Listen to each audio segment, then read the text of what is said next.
yung ating kisame na slab, slab concrete. So meron po tayong napansin dito na tagas. Ito sa part nito may tagas po yun. Naglilik. May lik dito. Tapos dito sa gitna, naglilik po. Tingnan po natin yan kung saan nagagaling yung lik yan. Tingnan po natin sa taas.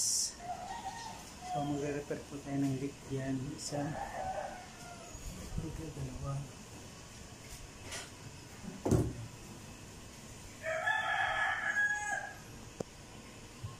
Yung tatlo. Tatlong lik po ang re-repair natin. Tignan po natin sa taas. Yung dugtungan po kasi ng lumang slab. Dito po ay may lik din. Ito po. May lik din dito nanggagaling. Dito. Ito buhos. Ito siya. Ito dati na ito eh. Dati. So sa dati meron gang ito sa part na to meron siyang overflow na tubo. Matatapalan din natin. Yan po, dito tayo mag-umpisa sa taas. Ang ating repair leak dito. Nililinis ko. Dito yung part na may tagas. Ito sa may part na to. Ito na naman dito. Tagas nila. Ito. Nag-i-stack ang tubig. Yan. Dito may nagtatagas dito. Dito. Dito may tagas na dito. Lilinisin natin ito para hindi na-stack ang tubig yan. Ayan, may tagas na ito. So may semento ulit tayo. So lilinisin po naman natin. Gagamit po tayo ng concrete nail, steel brass, martilyo, tsaka paniktik. Lilininis ko na po sa part na to.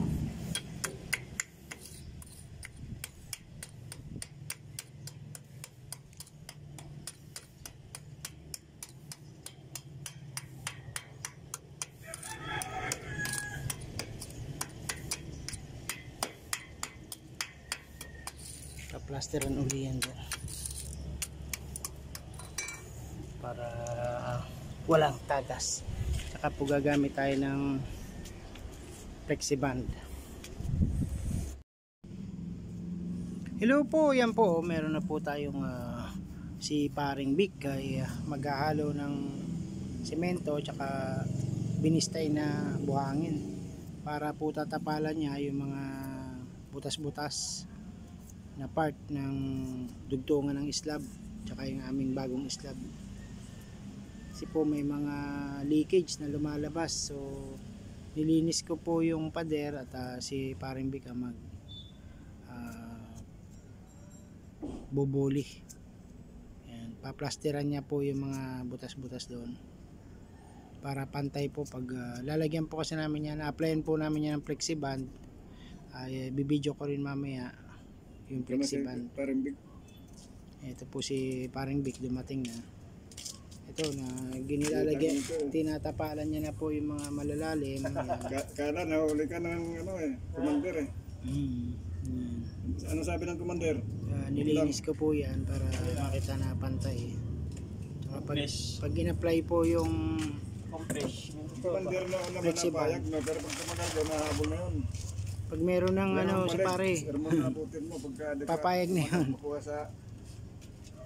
Pag may entrega na pare, no? Pag may entrega na, payag na. Ayan po, tuloy-tuloy na po yan. Pag tatapal dito.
lagyan mo ng yung ano, titupla ka ng Grout. sementong puro. Oo.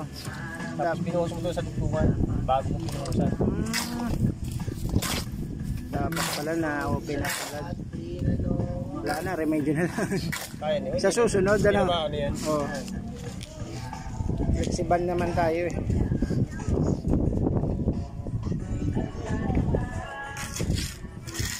Oo. Mga crack.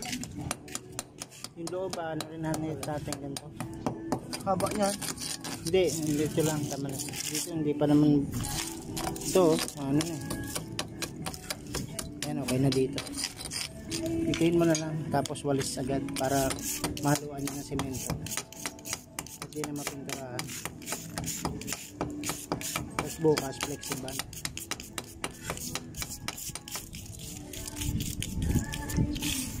Ito, hindi gaano kalawang. Pero ano, alambre, bulok na.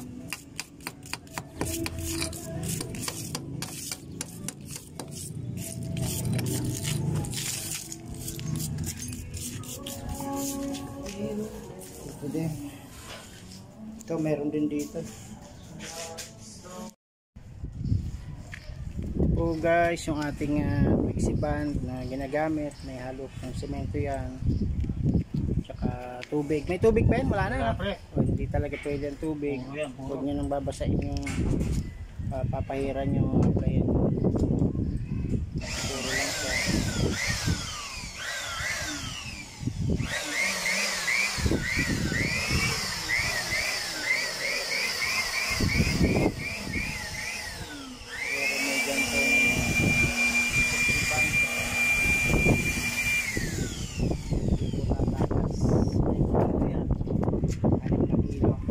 Ano, 6 na kilo no? Sa isang galon. So pag kalahating galon, 3 kilo muna ng semento. Kaya mahalaga din po yung nag-aaral tayo ng math pag tayo elementary pa lang. Ayan po ang ating nagtagas tayo dito kasi kaya lalagyan natin ng gamot na flexiband.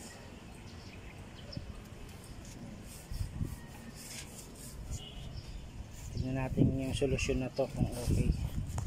Kahit sa mga wall, pwede rin ito, no? Para sa wall. Flooring.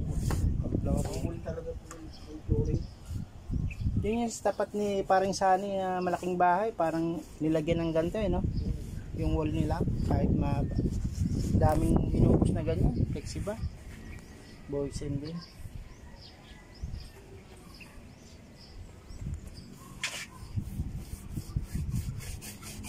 Ang pong gamit to, 4 na brush.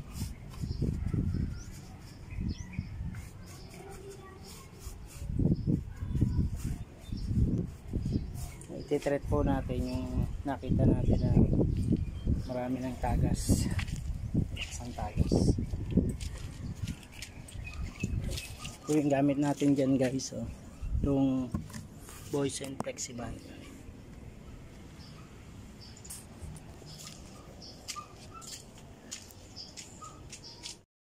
Ito na po yung ating pinapahira ng flexiband.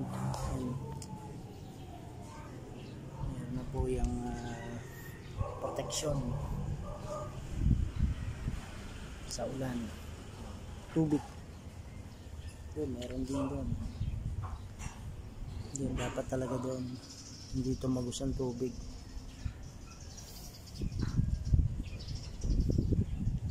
Meron po tayong gamit na blower panlinis.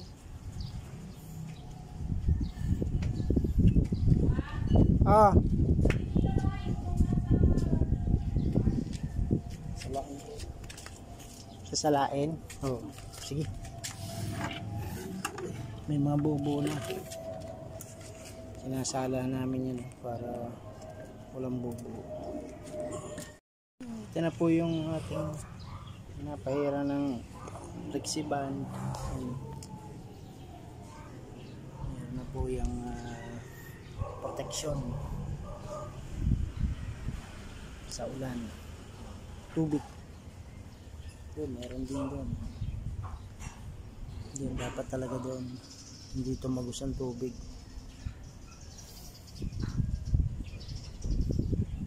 Tapos meron po tayong gamit na blower panlinis.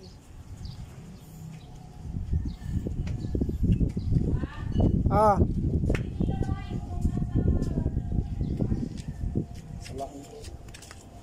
Sasalain. Oh, sige. May mga bubo na. Sinasala namin yan para walang bubo.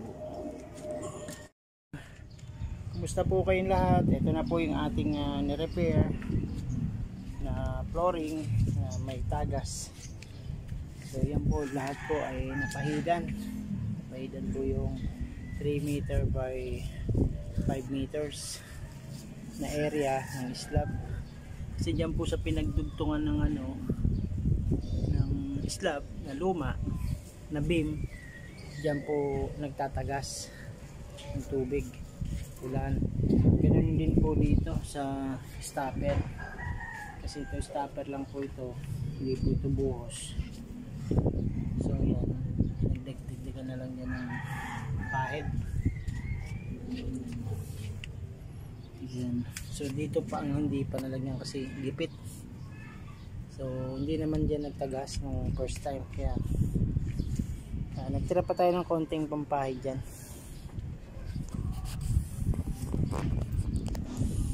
Yan po guys, natapos na po yung paglagay ng dito poly flexiband. Okay, ito po yung poly flexiband.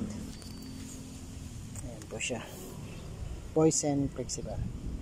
Sa SM po nakakabili niyan 870. Ito din po nilagyan na ng poly flexiband.